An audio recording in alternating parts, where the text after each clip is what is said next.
quality education, expanding access to learning, serving learners' learning needs,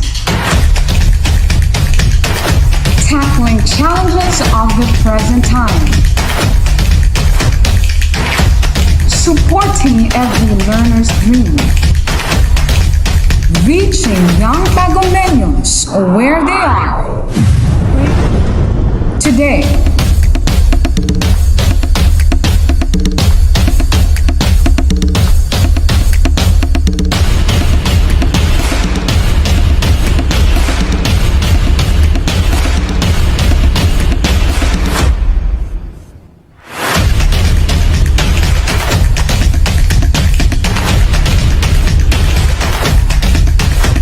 From the music capital of the Philippines, advancing in the challenge of distance learning, the official TV-based instruction of DepEd Tagum City, bringing you quality education straight to your home.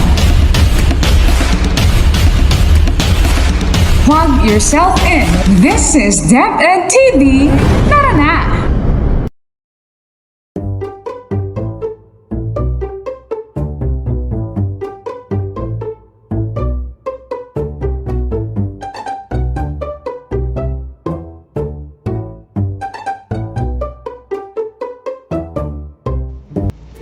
Hello kids! How are you today? Well, I hope you're having a great time. Are you excited for another Marvelous adventure? That's right! I am also excited. Now, be ready to explore our new lesson for today. I am Teacher JR, your science teacher for today's lesson. Come on, have fun!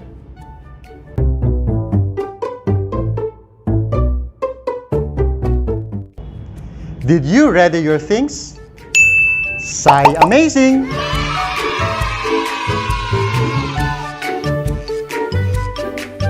Now grab your pen, your notebook, and your module as we go through our Marvelous adventure.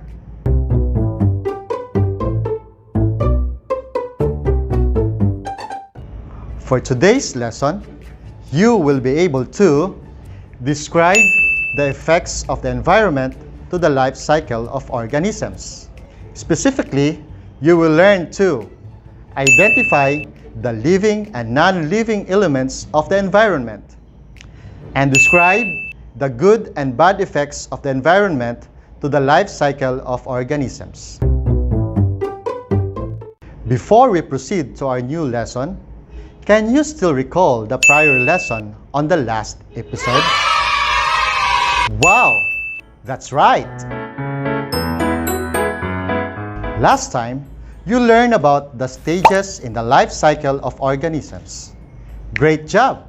So, you already know the life cycle of plants are important to nature. They gave us new plants and crops every year. Remember that the three basic parts of a seed is a seed coat, cotyledon, and embryo. The seed with one cotyledon called monocote, and the seed with two cotyledon is called dicot.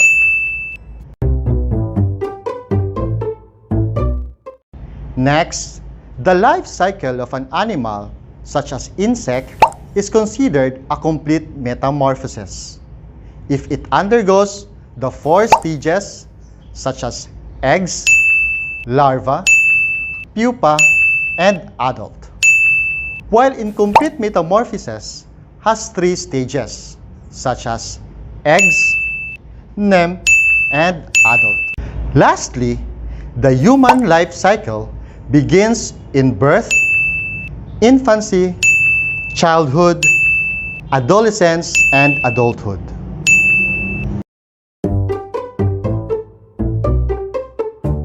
Did you learn a lot from the topic about the stages in the life cycle of organisms? Yes, that's amazing. Keep it up, kids. But before we start, let me ask you, how well do you understand how the environment affects to the life stages on the life cycle of organisms? Well, these environmental affects both living and non-living things. When the environment changes, the life cycle of an organisms are affected.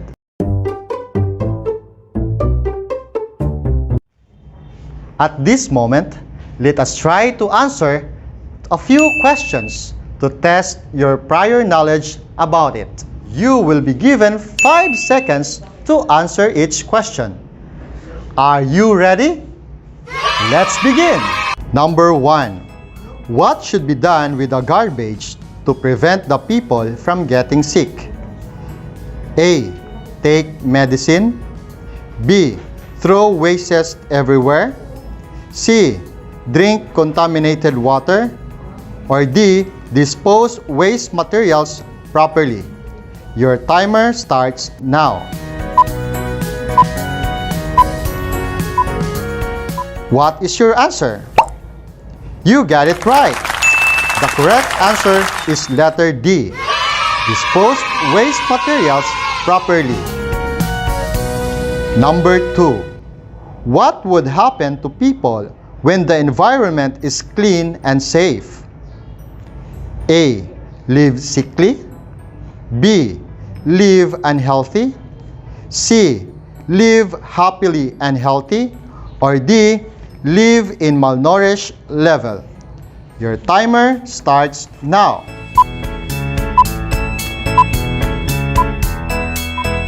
What is your answer? Yes, very good. It is letter C. Live happily and healthy. Number 3. Why do we need to throw properly the infectious waste? A. To make the environment dirty. B. To keep environment clean and safe. C. To make the surroundings beautiful. Or D. To make the environment open to tourism. Your timer starts now.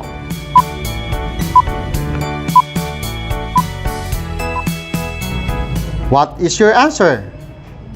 Correct. It is letter B. Great job, kids!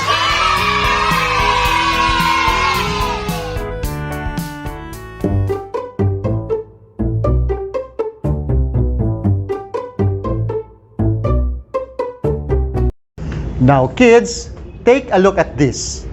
What have you observed? Yes, a safe and clean environment with living organisms. You probably spent time with your friends and other relatives in swimming or playing in a clean and safe playground before pandemic occurred. Have you enjoyed your activities in this kind of place? The immediate place where you are exposed to is your environment. In a sea or river, there are different things that you may see. There are living and non-living things found in them. The environment can be defined as a sum or total of all the living and non-living elements and their effects which influence life of organism. It deals with different conditions and life-supporting interactions within and among different organisms. Environmental effects include both abiotic, the non-living, and biotic, the living, attributes throughout the life cycle of certain organisms. All living or biotic elements are animals, plants, forests, fisheries, and birds. The non-living or abiotic elements include water, land, sunlight, rocks, and air. When the environment changes, some plants and animals survive and reproduce, and others die. All organisms cause changes in the environment where they live. Some of these changes are harmful to the organisms, or other organisms, whereas others are beneficial. All organisms depend too much to the environment where they live. They can survive only in environments in which their needs can be met. Did you understand how environment affects the life cycle of organisms?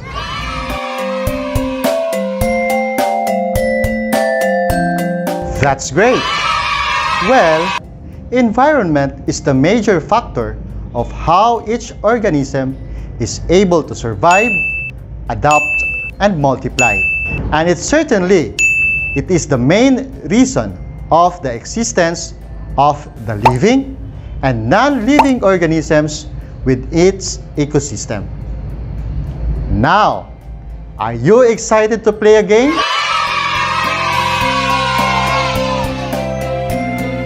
Let's play a matching word game.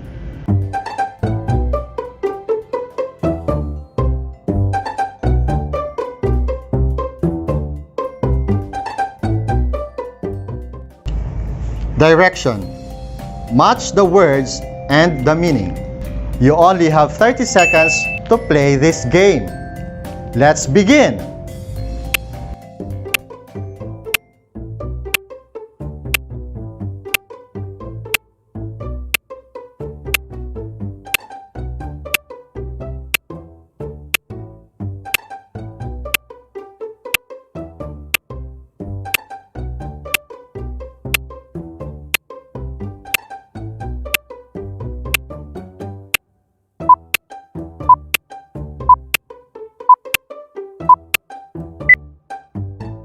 Time's up!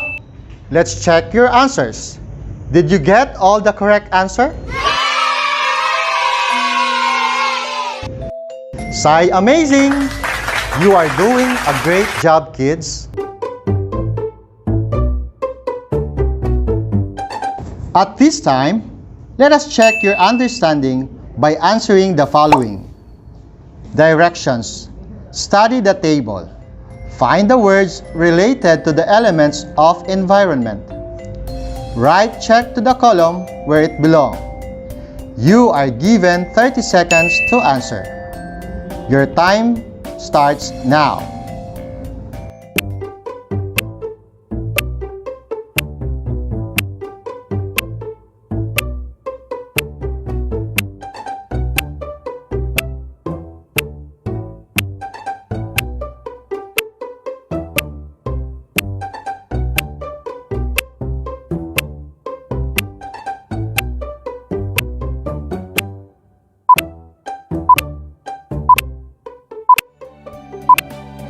How's your score?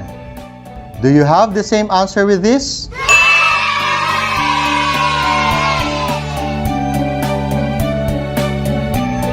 Did you find it difficult or easier? Come on, let's try another one. Read each statement. Write a check if it can give positive effect to the life and write X if can kill life. Number 1. Dumping of waste anywhere. Does it give positive effect or negative? You got it right. Number 2. Cleaning our surroundings. Yes, very good. It gives a positive effect. Number 3. Washing hands with soap and alcohol always. Does it give a positive effect or a negative? Correct. The answer is check. Number 4. Wearing masks and face shields in going out from our homes. Yes, that is a positive effect. Number 5. Kids are playing basketball and outdoor games in the plaza during this pandemic time. Does it give a positive effect or a negative? Excellent! The answer is negative. Wow! You are doing well this time.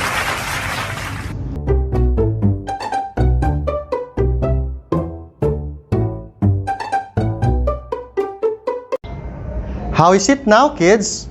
Were you able to answer the activities? Great!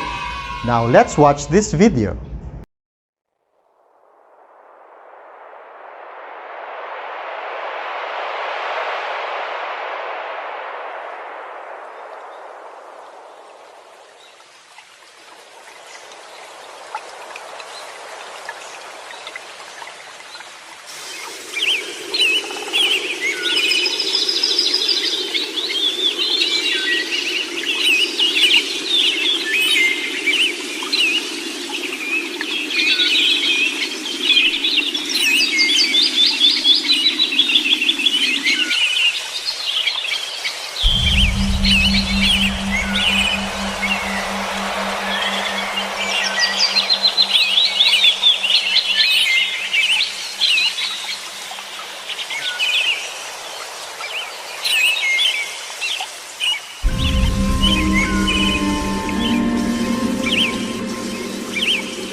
Were you able to cite the good and bad effects of the environment to the life cycle of organisms? Say amazing! We are almost done. I hope you are still excited to continue. Here is another challenging activity for you.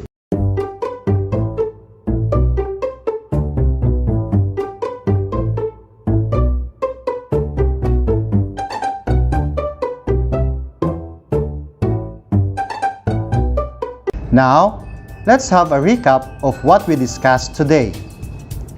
Let us now try to remember it by answering the following questions.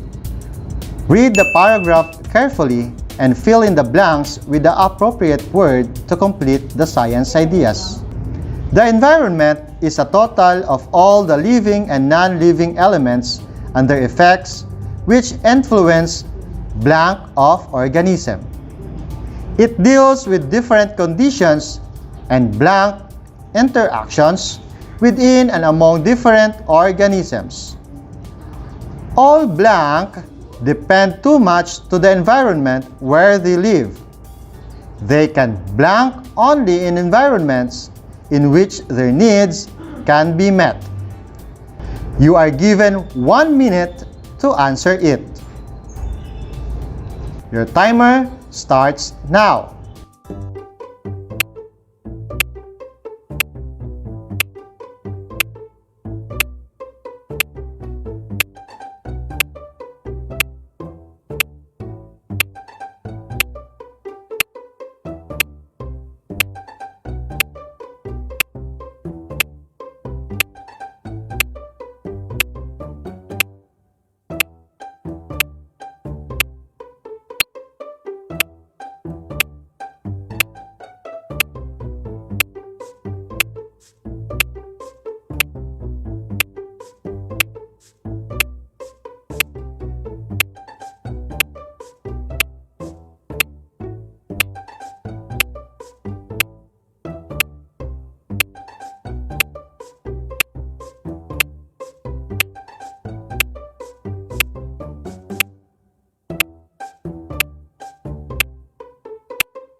Time's up! Now, please check your answers. Great job, learners!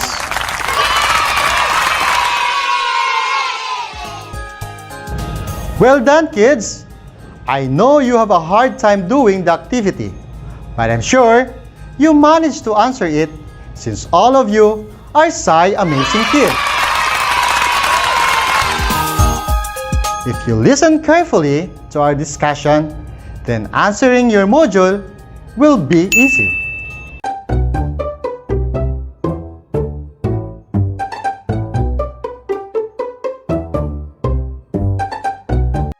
Now let us assess what you have learned from today's discussion. Are you ready? Let's start! Direction.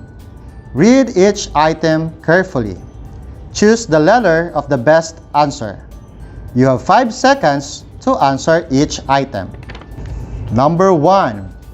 Which activity can kill many lives of organisms? A.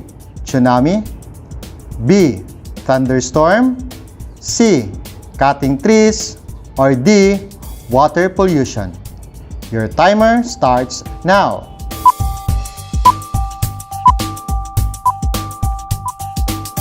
Time is up. If your answer is A. Tsunami, that's correct. Let's proceed to number 2. Environments function to the life or organisms except one. Which one is it? A. Sustain life. B. Supply resources. C. Improve air quality. Or D. Making seas and rivers dirty. Your timer starts now.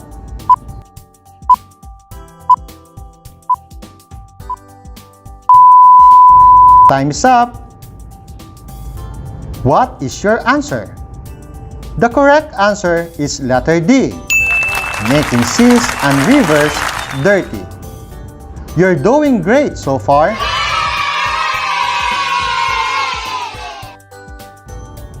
Number 3. All these have negative effects to the environment. Garbage can pollute the water.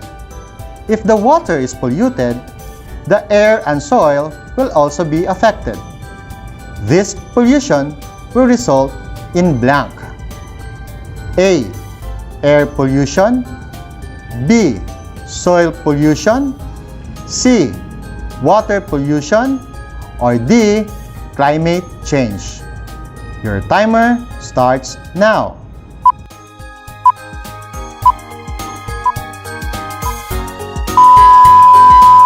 If your answer is letter D, climate change, you got it right.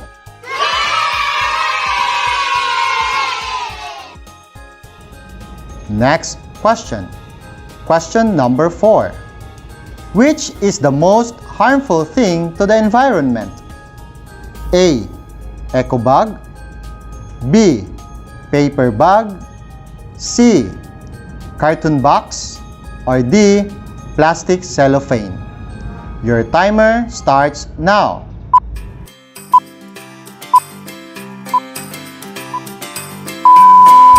What is your answer? That's right. The correct answer is letter D. Plastic cellophane.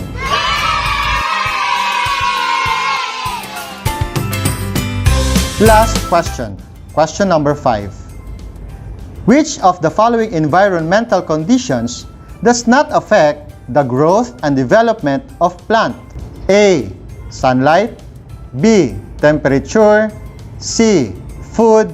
Or D. Shelter. Your timer starts now.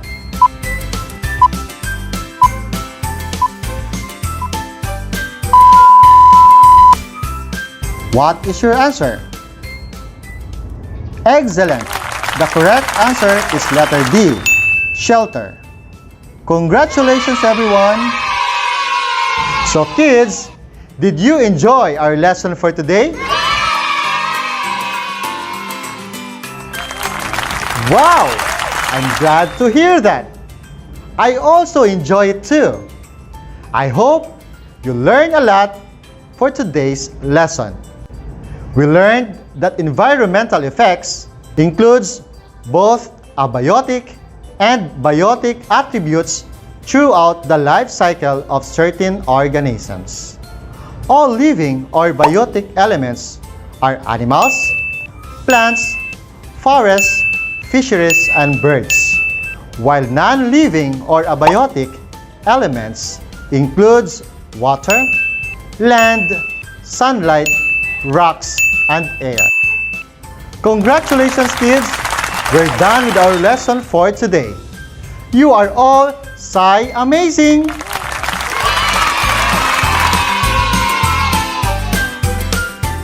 Did you have a great time, kids?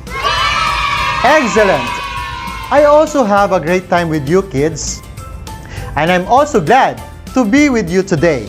Well, in our next episode, let us learn more about science.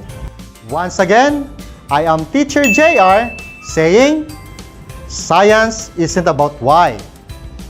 It's about why not.